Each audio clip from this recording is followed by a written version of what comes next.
Hello friends, स्वागत है आप सभी का एक बार फिर आपके यूट्यूब चैनल में डीटीएस क्लासेज में। तो आज हम देखेंगे समसामयिक भारतीय शिक्षा के एक और इम्पॉर्टेंट क्वेश्चन के बारे में। और ये जो क्वेश्चन है वो नवोदय विद्यालय से रिलेटेड है। नवोदय विद्यालय की और वीडियो जो है मैंने चैनल पे अपलोड की है, आपको अगर देखनी है तो आप जाके देख सकते हैं। बाकी आज हम एक अलग क्वेश्चन लेके आए हैं, तो इस वीडियो को पूरा देखिएगा। और अगर आपको वीडियो पसंद आती है तो प्लीज़ वीडियो को लाइक शेयर, और चैनल पर नए हैं तो प्लीज़ चैनल को सब्सक्राइब कर दीजिएगा। और अगर आपको इसका पीडीएफ चाहिए तो आप जो है कमेंट बॉक्स में पीडीएफ लिंक्स के थ्रू जो है पीडीएफ चाहे तो डाउनलोड कर सकते हैं, छोटा सा मार्जिन पे करके। तो चलिए शुरू करते हैं अपनी ये वीडियो।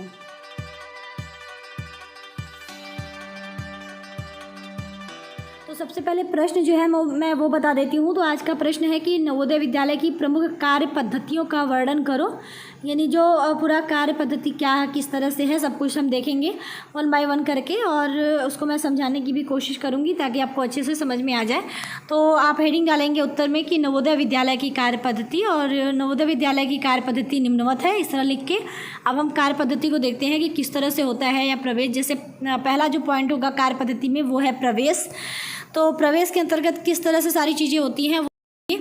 तो छात्रों का प्रवेश अखिल भारतीय प्रवेश परीक्षा द्वारा किया जाता है। यह परीक्षा बहुविकल्पीय होती है, जिसमें भाषा, गणित व सामान्य योग्यता संबंधी प्रश्न होते हैं।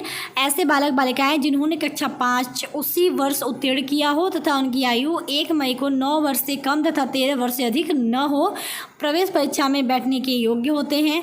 प्रवेश परीक्षा के अनुसार 75% ग्रामीण, 25% नगर के बच्चे प्रत्येक नवोदय विद्यालय के लिए चयनित किए जाते हैं। यानी जो प्रवेश का कार्यक्रम होता है, जो कार्य होता है वो किस तरह से होता है कि पहले ये परीक्षा जो है वो अखिल भारतीय प्रवेश परीक्षा द्वारा जो है इसको किया जाता है। इसमें क्या क्या चीज़ें बताई कि जो एग्ज़ाम का जो पैटर्न है, जो तरीका है, तो एग्ज़ाम किस तरह से होता है। पहले तो बहुविकल्पीय प्रश्नों के बेस्ड पे होता है, यानी MCQ जो बेस्ड क्वेश्चन होते हैं उस हिसाब से होता है। और उसमें कौन कौन से विषय हैं आपके, जो भाषा है, जैसे भाषा संबंधी जो भी सब्जेक्ट होते हैं, जैसे एग्जाम्पल के तौर पे हिंदी है, इंग्लिश है, और अलग अलग जो भी भाषाएं हैं। तो यहाँ पर जो भाषा है तो भाषा हो गई, गणित हो गई, और सामान्य योग्यता संबंधी जो है कुछ, जैसे इस टाइम क्या चल रहा है, कुछ जनरल साइंस से या फिर जनरल नॉलेज के हिसाब से कुछ क्वेश्चन हो सकते हैं। तो इस तरह के प्रश्न आपको देखने को मिलेंगे। तो उसके अलावा इसमें इन्होंने एक और चीज़ जिक्र किया है कि जो उम्र है, यानी जो एज है, जो उम्र होती है, उसके लिए इन्होंने कहा है कि जो आयु होगी वो 1 मई जो है 1 मई, अगर हम जैसे इस तरह होता है ना जुलाई में, जैसे एक एग्जांपल हम बता रहे हैं कि जैसे जुलाई में एडमिशन होता है तो हम लोग ये कहते हैं ना कि 1 जुलाई तक बच्चे की आयु कितनी हो गई है वो हम लिखते हैं। तो उसी तरह इनमें क्या है कि ये 1 मई को काउंट करते हैं कि 1 मई तक बच्चे की उम्र क्या है। अगर बच्चे की उम्र 1 मई तक 9 वर्ष से लेके 13 वर्ष के बीच की है, ठीक है, तो इसको हम लोग कहते हैं कि ये इस एज ग्रुप का बच्चा जो है वो जो है एडमिशन ले सकता है नवोदय विद्यालय में। तो वो हो गई एज की बात। और एक चीज़ और यहाँ पे बताई गई है कि उसने जो है, जो बच्चा है वो उसी वर्ष जो है वो कक्षा 5वीं जो है कंप्लीट कर चुका हो। तो कक्षा 5वीं इसलिए कहा है क्योंकि जो नवोदय विद्यालय है वो क्लास 6 से लेके क्लास जो है आपका मतलब 12th तक के लिए होता है। तो यहाँ पर एक चीज़ वही इन्होंने बताई है कि उसी वर्ष आपका जो है क्लास 5 जो है कंप्लीट हो जाना चाहिए, क्योंकि क्लास 6 में तभी आप जाएंगे। तो यहाँ पर ये सारी चीज़ों को इन्होंने बता दिया प्रवेश से रिलेटेड। लास्ट में एक पॉइंट इन्होंने ये भी बताया कि बच्चों का सिलेक्शन होता है, क्योंकि नॉर्मली जो आपको मैंने नवोदय विद्यालय बताया होगा ना कि ये किसको बेस्ड, मतलब किसको आधार बनाकर इसकी शुरुआत हुई थी। तो वो मोस्टली जो ग्रामीण क्षेत्र के प्रतिभावान बच्चे हैं, जो निर्धन हैं, जो कहीं ना कहीं किसी कारण से जो है पढ़ाई से वंचित रह जाते हैं, तो ऐसे बच्चों की पढ़ाई जो है ख़राब ना हो, उन्हें पढ़ाई, उनकी एजुकेशन अच्छी हो, इसके लिए जो है नवोदय विद्यालय की शुरुआत हुई थी। तो मोस्टली उसी चीज़ को ध्यान में रखते हुए अभी भी जो प्रवेश परीक्षा आप देखेंगे तो उसमें आपके 75% जो है वो गरीब यानी निर्धन बच्चे, यानी ग्रामीण क्षेत्र के जो प्रतिभावान बच्चे होते हैं उनको चयनित किया जाता है, और जो 25% है वो नगर के जो बच्चे होते हैं उनको सम्मिलित किया जाता है। तो ये इस तरह से आपका प्रवेश वाला पूरा कार्य पद्धति जो है आप देख पाएंगे। अब हम आते हैं पाठ्यक्रम के बारे में, यानी पाठ्यक्रम से रिलेटेड किस तरह से कार्यक्रम होता है नवोदय विद्यालय के अंदर, किस तरह से पाठ्यक्रम के बारे में हम चीज़ें देखते हैं। तो लिखेंगे कि नवोदय विद्यालयों में केंद्रीय स्कूलों के समान केंद्रीय शिक्षा परिषद द्वारा निर्धारित पाठ्यक्रम पढ़ाया जाता है। पूरे देश में सभी नवोदय विद्यालयों का पाठ्यक्रम एक जैसा है। पाठ्यक्रम में विषयों के चयन में इस बात का विशेष ध्यान रखा जाता है कि शिक्षा के द्वारा विविधता में एकता में राष्ट्रीय एकता, विशिष्ट मौलिक एवं रचनात्मक क्षमताओं का विकास छात्रों में हो सके। ठीक है, अब यहाँ पे देखिए ध्यान रखिएगा, विविधता में एकता जो है, एकता जो है वो 2 बार लिखा गया है, तो इसको आप सही कर लीजिएगा, बाकी चीज़ें सही हैं। तो अब इसको मैं थोड़ा सा एक्सप्लेन कर देती हूँ कि इसका मतलब क्या है। तो जो केंद्रीय विद्यालय है, जिसे हम KVS कहते हैं ना, केंद्रीय विद्यालय संगठन, तो केंद्रीय विद्यालय में जो सिलेबस चलता है वो आपका केंद्रीय शिक्षा परिषद निर्धारित करता है, और वही केंद्रीय शिक्षा परिषद जो है वो जो सिलेबस निर्धारित करता है वही आपके नवोदय विद्यालय में भी चलता है। ठीक है, तो पूरे देश में जो है नवोदय विद्यालय जो भी होते हैं उसमें जो केंद्रीय शिक्षा परिषद जो पाठ्यक्रम तैयार करता है उसी को प्रत्येक नवोदय विद्यालय में, चाहे वो देश के किसी भी कोने में है, उसमें वही पाठ्यक्रम जो है वो पढ़ाया जाता है। यानी जो पाठ्यक्रम है वो पूरे देश में कैसा होगा, बिल्कुल एक समान होगा, एक जैसा होगा। और साथ ही इसमें जब आपको मैंने नवोदय विद्यालय की विशेषताएं वगैरह पढ़ाई थी तो उसमें ये था कि बच्चों में राष्ट्रीय एकता की भावना विकसित करना एक काम था, और बच्चों की जो कौशल क्षमता है उसको डेवलप करने का भी काम नवोदय विद्यालय करती है। तो उसी चीज़ को लेकर यहाँ पे लिखा गया है कि जो पाठ्यक्रम होता है, पाठ्यक्रम में जो विषय का चयन होता है वो इस बात मतलब में जो पाठ्यक्रम के विषय के चयन में इस बात का विशेष जो है ध्यान दिया जाता है कि वो जो शिक्षा बच्चों को, जो पाठ्यक्रम आप तैयार करके दे रहे हैं बच्चों को, और उसके अंतर्गत बच्चे जो शिक्षा ले रहे हैं, जैसे आप पाठ्यक्रम में आप कुछ ऐसी चीज़ें रख देंगे जिसकी वजह से भेदभाव हो, एक दूसरे के प्रति नफरत पैदा हो, तो क्या वो पाठ्यक्रम उचित होगा? बिल्कुल नहीं होगा। तो जो पाठ्यक्रम तैयार किया जाता है वो कैसा होता है कि उसके द्वारा बच्चा जो भी शिक्षा ग्रहण करे वो उसके अंदर एक एकता की भावना विकसित करे, राष्ट्रीय एकता की भावना विकसित करे, और साथ ही अगर बच्चे के अंदर कुछ विशिष्ट मौलिक एवं रचनात्मक क्षमताएं हैं तो उसको भी वो क्या करे, उसका भी विकास हो। इस तरह के पाठ्यक्रम को जो है तैयार किया जाता है और उसी को पूरे नवोदय विद्यालय में जो है एक समान रूप से उसे पढ़ाया जाता है। तो अब बात करते हैं पाठ्य सहगामी क्रियाओं के बारे में। तो नवोदय विद्यालय में छात्रों के व्यक्तित्व के संपूर्ण विकास के लिए पाठ्य सहगामी कार्यों की विशेष व्यवस्था की जाती है। खेलकूद, जिम्नास्टिक, अभिरुचि क्लब, कंप्यूटर प्रशिक्षण, सामुदायिक कार्य, सांस्कृतिक कार्यक्रमों आदि को करने के लिए ऑडिटोरियम तथा अन्य सज्जा की अधिक से अधिक व्यवस्था होती है। तो ये आप देखेंगे कि नवोदय विद्यालय केवल ऐसा नहीं है कि वो किताबी जो है प्रोसेस पढ़ाना, मतलब कि केवल किताबी शिक्षा के लिए ही जाना जाए, तो वो बच्चों को केवल किताबी शिक्षा दे तो उससे क्या होता है कि बच्चों का डेवलपमेंट उतना अच्छा नहीं हो पाता। जो एक कहते हैं ना कि चौमुखी विकास बच्चों का, वो नहीं होता है। तो नवोदय विद्यालय की खासियत है कि वो बच्चों को किताबी भाषाएं, मतलब किताबी ज्ञान देने के साथ साथ उनको पाठ्य सहगामी क्रियाओं से भी अवगत कराता है, पाठ्य सहगामी क्रियाओं का भी संचालन करता है ताकि बच्चों का हर तरह से डेवलपमेंट हो, संपूर्ण विकास हो सके। तो वही है कि जो नवोदय विद्यालय है वो छात्रों के क्या हो, संपूर्ण विकास के लिए जो है पाठ्य सहगामी क्रियाओं की भी जो है व्यवस्था करता है।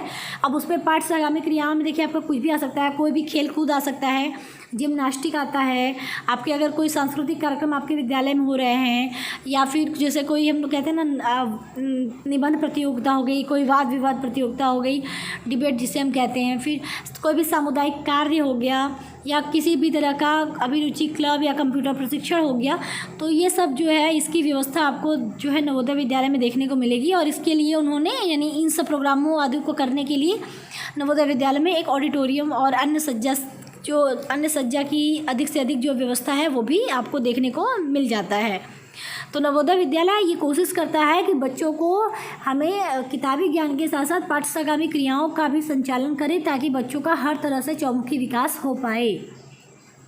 अब बात करते हैं शिक्षा पद्धति की। तो नवोदय विद्यालय में नवीन व वैज्ञानिक शिक्षण पद्धति का प्रयोग किया जाता है। प्राचीन शिक्षण विधि के अतिरिक्त कक्षा शिक्षण निम्नलिखित सिद्धांतों पर आधारित है। यानी आपने विशेषता में ये देखा था कि जो नवोदय विद्यालय है वो क्या करता है, प्राचीन चीज़ों को भी साथ में लेके चलता है और नवीन व वैज्ञानिक जो है चीज़ों को भी साथ में लेके चलता है, एक समन्वय करता है।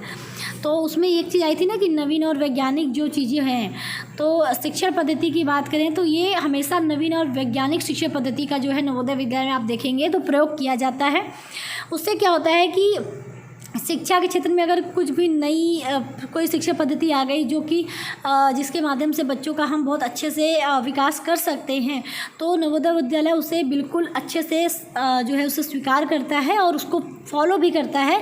तो वही चीज़ यहाँ पे है कि नवोदय विद्यालय में जो है नवीन और वैज्ञानिक शिक्षण पद्धति का प्रयोग किया जाता है, यानी हर तरह से वो बच्चों को विकसित करना चाहते हैं, जिसके लिए जो भी बेहतरीन चीज़ें होती हैं नवोदय विद्यालय उसको फॉलो करता है। अब प्राचीन शिक्षण विधि के अतिरिक्त जो है, यानी पहले की जो शिक्षण विधि थी, जैसे यहाँ पे मैंने लिखा ना नवीन व वैज्ञानिक शिक्षण पद्धति का प्रयोग, तो पहले देखिए शिक्षण पद्धति आप देखेंगे तो बहुत सारी है। कौन कौन सी आप शिक्षण की पद्धति या जो शिक्षण की विधियाँ हैं वो कौन कौन सी हैं। देखिए आप व्याख्यान विधि सुने होंगे, प्रस्तुत ये आपका श्यामपट्ट विधि हो गया, प्रयोगशाला विधि हो गया, ये सब सारे विधि है ना। उसी में कुछ नई नई विधियाँ भी आ रही हैं, तो जैसे खोज विधि आ गई, ठीक है। तो ये सब जो नई नई विधियाँ आ रही हैं, पहले बहुत सारी विधियाँ पहले की, जैसे नॉर्मली पहले क्या होता था ना, जो व्याख्या विधि थी इसका ज़्यादा यूज होता था और प्रस्तुतिकरण का भी थोड़ा बहुत यूज होता था। लेकिन अभी क्या है, चीज़ें बहुत ज़्यादा डेवलप हो गई हैं, तो नई नई जो शिक्षण विधि है, यानी प्राचीन के साथ साथ जो नई नई शिक्षण विधि हैं उसको भी ये फॉलो करता है, यानी नवोदय विद्यालय सबको शामिल करता है। और वही चीज़ यहाँ पे आगे है कि जो प्राचीन शिक्षण विधि है उसके अलावा भी है कक्षा शिक्षण जो है, यानी जो कक्षा के अंतर्गत शिक्षण हो रहा है वो निम्नलिखित सिद्धांतों पर आधारित होता है। तो वो कौन कौन से हैं, चलिए हम आगे देखते हैं। पहला हमने यहाँ पे लिखा है व्यक्तिगत शिक्षण पर बल। तो सामूहिक शिक्षण के अलावा अध्यापक प्रत्येक छात्र के साथ व्यक्तिगत संपर्क रखता है, यानी जो नवोदय विद्यालय में आपको ये चीज़ देखने को मिलेगा कि बच्चों की मतलब जैसे क्लास में बहुत सारे बच्चे होते हैं ना, तो ऐसा नहीं कि सामूहिक अगर शिक्षक पढ़ा रहा है बच्चों को सामूहिक रूप से पढ़ा रहा है, यानी क्लास में अगर मान लो 30 बच्चे हैं तो अगर टीचर पढ़ा रहा है सामूहिक रूप से, तो ऐसा नहीं कि टीचर केवल सामूहिक रूप से चीज़ों को देख रहा है, वो प्रत्येक बच्चे के भी ऊपर ध्यान देता है। तो वही है कि सामूहिक शिक्षण के अलावा अध्यापक क्या करता है, प्रत्येक बच्चे के साथ व्यक्तिगत संपर्क रखता है, ताकि अगर किसी भी एक बच्चे को कोई प्रॉब्लम नहीं आई तो वो उस चीज़ को भी समझे। यानी नॉर्मली देखिए क्लास में क्या होता है, अध्यापक कोई टॉपिक पढ़ा लेता है और कहता है सबको समझ में आ गया, तो अगर मोस्टली अगर ये बच्चे कहते थे हाँ हाँ समझ में आ गया, अगर 2-4 बच्चों को नहीं आया तो उनकी आवाज़ दब जाती है। लेकिन नवोदय विद्यालय में ये बात है कि वो हर एक बच्चे को ध्यान में रखता है कि अगर 30 में से 25 बच्चों को भी समझ में आ गया, अगर वो 5 बच्चों को नहीं समझ में आया तो वो उन पर भी ध्यान देगा ताकि उनको भी समझ में आ जाए। दूसरा है बालकों की सक्रियता व स्वानुभव पर बल। तो छात्रों को स्वयं सीखने के लिए, ज्ञान की खोज करने व सक्रिय रहने के लिए प्रेरित किया जाता है। प्रयोग विधि, समस्या समाधान विधि, प्रोजेक्ट विधि आदि का प्रयोग इस उद्देश्य के लिए किया जाता है। यानी छात्रों की सक्रियता और स्वानुभव पर बल दिया जाता है नवोदय विद्यालय में। सक्रियता मतलब बच्चे एक्टिव रह के चीज़ों को सीखे, सक्रिय रह के चीज़ों को सीखे और अपने अनुभव से, यानी स्वानुभव का मतलब होता है स्वयं के अनुभव से सीखे। तो स्वयं के अनुभव से आप कब सीख पाएंगे, जब आप खुद कोई चीज़ करेंगे। तो यानी बच्चा इसमें चीज़ों को खुद से करके सीखता है, यानी करके सीखने का कॉन्सेप्ट यहाँ पे फॉलो किया जाता है। तो वही है कि बच्चे जो है स्वयं ज्ञान सीखने मतलब स्वयं सीखने के लिए जो है ज्ञान की खोज करने और सक्रिय रहने के लिए प्रेरित किया जाता है बच्चों को, कि बच्चा खुद करके चीज़ों को खुद खोज करके सीखे। जैसे प्रयोग विधि हम करते हैं, जैसे प्रयोगशाला में बच्चे जाते हैं तो खुद से वो प्रयोग करते हैं और उससे उन्हें जो भी चीज़ें वो सीखते हैं वो उनके माइंड में अच्छे से बनी रहती है। उसके अलावा कोई बच्चों के सामने कोई समस्या दी जाती है और बच्चे को कहा जाता है आप खुद उस समस्या का समाधान करिए। तो समस्या समाधान विधि के माध्यम से बच्चा खुद उन समस्या को दूर करने की ट्राई करता है, कोशिश करता है। जब वो खुद से करता है तो उससे बच्चे की जो ज्ञान अर्जित करने की क्षमता है देखिए वो भी विकसित होती है। प्रोजेक्ट विधि, जैसे बच्चे को कोई प्रोजेक्ट दे दिया जाता है तो इस तरह की जो विधियाँ हैं, खोज विधि, तो ये सब का प्रयोग करना जो है कहीं ना कहीं नवोदय विद्यालय के उद्देश्य में शामिल है कि बच्चे को जो है स्वयं से सीखने के लिए और ज्ञान की खोज करने के लिए उनको जो है प्रेरित किया जाए, ताकि वो सक्रिय रहें और ज्ञान को अच्छे से अर्जित करें। तीसरा है व्यवहारिक व सृजनात्मक कार्यों पर बल। तो छात्रों को उनकी योग्यता अनुसार नवीन वस्तुएं बनाने व समाज के लिए उपयोगी कार्यों को करने व कार्यों का अनुभव करने का अवसर दिया जाता है। यानी नवोदय विद्यालय में आप देखेंगे तो जो व्यवहारिक कार्य है और सृजनात्मक कार्य है उस पर भी जोर दिया जाता है कि बच्चा जो है उसकी जो भी योग्यता है, मतलब जो भी उसकी योग्यता है वो अपनी योग्यता के अनुसार जो है अगर नई नई वस्तुएं बना सकता है तो वो उस कार्य के लिए उसे अवसर दिया जाए।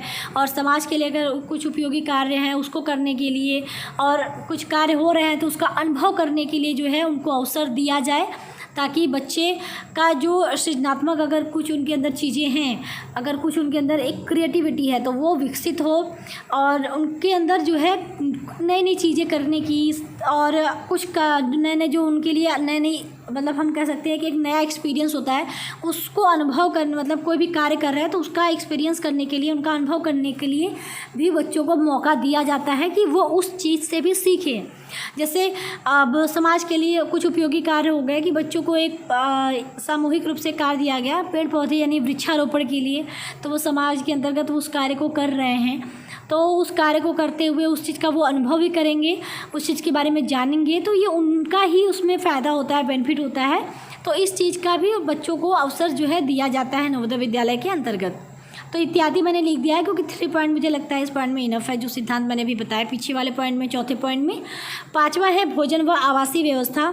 देखिए मैंने जो लिखा हुआ है इसको आप देखिए बहुत ज़्यादा चेंज नहीं कर सकते क्योंकि बहुत ईजी है।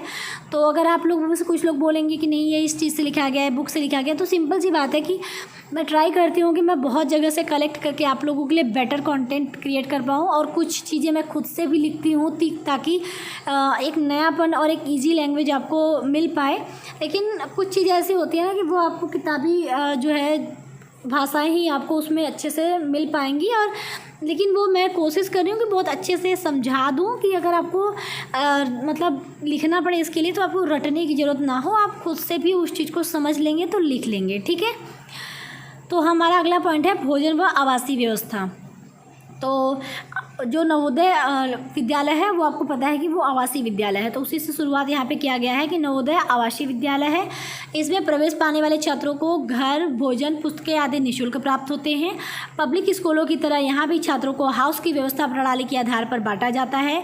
प्रत्येक हाउस के छात्र अपने घर की व्यवस्था, अनुशासन व कार्यों के प्रति लगाव महसूस करते हैं और उससे अन्य से अच्छा बनाने का प्रयास करते हैं। तो पहली बात तो नवोदय विद्यालय वाले टॉपिक में मैंने बताया था कि नवोदय विद्यालय में जो है वो आवासीय विद्यालय है, यानी बच्चे वहाँ रह के पढ़ते हैं और उनको सारी जो सुविधाएं हैं जैसे कमरा मतलब एक घर कहते हैं क्योंकि वहाँ पे उनको एक रूम मतलब मिलता है जहाँ पे बच्चे साथ में रहते हैं, तो घर ही एक तरह से उनका वो हो जाता है। तो छात्रों को घर, भोजन, पुस्तकें, ये सब जो सारी चीज़ें हैं ये उनको निःशुल्क प्राप्त होती हैं और वहीं पे रह के वो जो है अपनी पढ़ाई भी पूरी करते हैं। तो उनका एक मतलब एक घर ही हो जाता है नवोदय विद्यालय। और यहाँ पर एक चीज़ आप देखेंगे ना, आपने अगर हैरी पॉटर मूवी देखी होगी, मैं मूवी इसलिए बता रही हूँ क्योंकि हैरी पॉटर काफ़ी पुरानी मूवी है और बहुत लोगों को पसंद है और मेरी भी फेवरेट मूवी में से एक मूवी है वो। तो हैरी पॉटर में आपने देखा होगा कि 4 मतलब फैमिली हो मतलब एक तरह से 4 हाउस होते थे। तो उसमें सब चाहते थे कि उनका हाउस जो है ज़्यादा अच्छा हो, वो उसमें हम हमेशा अच्छा करने की कोशिश करें। हैरी पॉटर का एक गरुड़ जो द्वार होता था, गरुड़ द्वार अलग चलता था, नाग शक्ति अलग चलता था। मैं एक एग्जांपल बता रही हूँ कि अगर आपने हैरी पॉटर देखा होगा तो आप बेटर तरीके से समझ पाएंगे। तो सब क्या करते थे, कोशिश करते थे कि हम अपना बेहतर करें कि जाके ताकि जब फाइनल रिजल्ट आए तो ये हो कि इस हाउस ने बहुत अच्छा काम किया है। तो अपने हाउस को बहुत बेहतरीन करने के लिए बच्चे जो है नवोदय विद्यालय में भी करते हैं। अब इस चीज़ को हम अपने नॉर्मल लैंग्वेज में चलते हैं। तो जब आप प्राइवेट स्कूलों में देखेंगे तो जो पब्लिक स्कूल है, जो प्राइवेट पब्लिक स्कूल है, उसमें क्या होता है ना, आप देखेंगे कोई ग्रीन हाउस है, कोई येलो हाउस है, कोई रेड हाउस है। तो सारे हाउस जो होते हैं वो क्या करते हैं कि उनका हाउस बहुत अच्छा रहे, उनके हाउस की तारीफ़ हो, उनका हाउस बहुत अच्छे कार्य में भी लगे, अनुशासन के साथ रहे, यानी अपने हाउस को बहुत अच्छा बनाने के लिए वो बहुत ट्राई करते हैं। जो बच्चे होते हैं वो चाहते हैं कि उनका हाउस ही अच्छा हो बाकी हाउस से। तो सेम प्रोसेस जो है आपको नवोदय विद्यालय में भी देखने को मिलेगा। तो नवोदय विद्यालय में भी पब्लिक स्कूलों की तरह ही ये हाउस की व्यवस्था जो प्रणाली है इसको अपनाया जाता है और हर हाउस का बच्चा ये चाहता है कि वो अपने घर की व्यवस्था, अनुशासन और कार्यों के प्रति लगाव महसूस करता है और साथ ही साथ वो कोशिश करता है कि उसका हाउस अच्छा बने और इस चीज़ के लिए वो प्रयास भी करते हैं।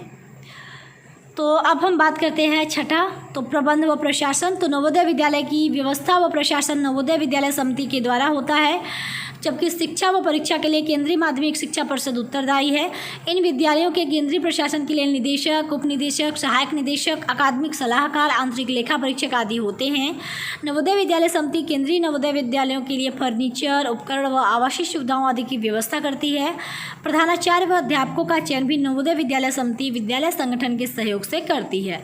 यानी प्रबंध प्रशासन का कार्य देखें कि किस तरह से होता है नवोदय विद्यालय में, तो जो नवोदय विद्यालय है उसकी व्यवस्था और प्रशासन जो है वो नवोदय विद्यालय समिति द्वारा होता है। जैसे केंद्रीय विद्यालय में केंद्रीय विद्यालय जो संगठन है वो करता है, उसी तरह नवोदय विद्यालय का जो भी व्यवस्था होता है या प्रशासनिक कार्य होता है वो नवोदय विद्यालय समिति के द्वारा होता है। और शिक्षा और परीक्षा की बात करें तो शिक्षा और परीक्षा के लिए कौन उत्तरदायी है, तो वो आपका केंद्रीय माध्यमिक शिक्षा परिषद उत्तरदायी होता है। और इसमें जो इन विद्यालयों के जो केंद्रीय प्रशासन के लिए के अंतर्गत कौन कौन होते हैं, तो उसमें आपके निदेशक, उप निदेशक, सहायक निदेशक, मतलब सलाहकार, आंतरिक लेखा परीक्षक आदि जो है ये आपके विद्यालयों के केंद्रीय प्रशासन के अंतर्गत होते हैं। और सबसे इम्पॉर्टेंट चीज़ें, अगर आप जैसे बहुत लंबा नहीं लिखना चाहते तो आप केवल ये बताइए कि शिक्षा परीक्षा के लिए कौन उत्तरदायी है, उसके बाद आप सीधे यहाँ पे आ जाइए कि जो नवोदय विद्यालय समिति है वो केंद्रीय नवोदय विद्यालयों के लिए जो है फर्नीचर, उपकरण और जो आवासीय सुविधा है यानी जो बच्चों के रहने की सुविधा है और उनके जैसे बच्चों का फर्नीचर जो है कौन कौन से बच्चे उपकरण यूज करेंगे, जैसे प्रैक्टिकल के लिए या फिर कोई प्रोजेक्ट कार्य के लिए या फिर किसी प्रोग्राम के लिए जो भी तरह के उपकरण यूज होने हैं वो सब की व्यवस्था कौन करता है, नवोदय विद्यालय समिति। और आपका जो प्रधानाचार्य और अध्यापकों का चयन वाला काम होता है वो आपका नवोदय विद्यालय समिति ही करता है, लेकिन विद्यालय संगठन के सहयोग के साथ करता है। तो ये आपका प्रबंध और प्रशासन किस तरह से मतलब इसकी कार्य पद्धति क्या है वो आपने देख ली। तो बस यहीं पे ये वीडियो समाप्त हो जाता है। आई होप कि आपको पसंद आया हो वीडियो। अगर कुछ डाउट होगा तो कमेंट बॉक्स ओपन है, आप पूछ लीजिएगा। और आपको वीडियो पसंद आए तो वीडियो को लाइक, शेयर, चैनल को सब्सक्राइब कर दीजिएगा अगर नहीं किया है। तो मिलते हैं नेक्स्ट वीडियो में, तब तक के लिए टेक केयर, बाय बाय, जय हिंद।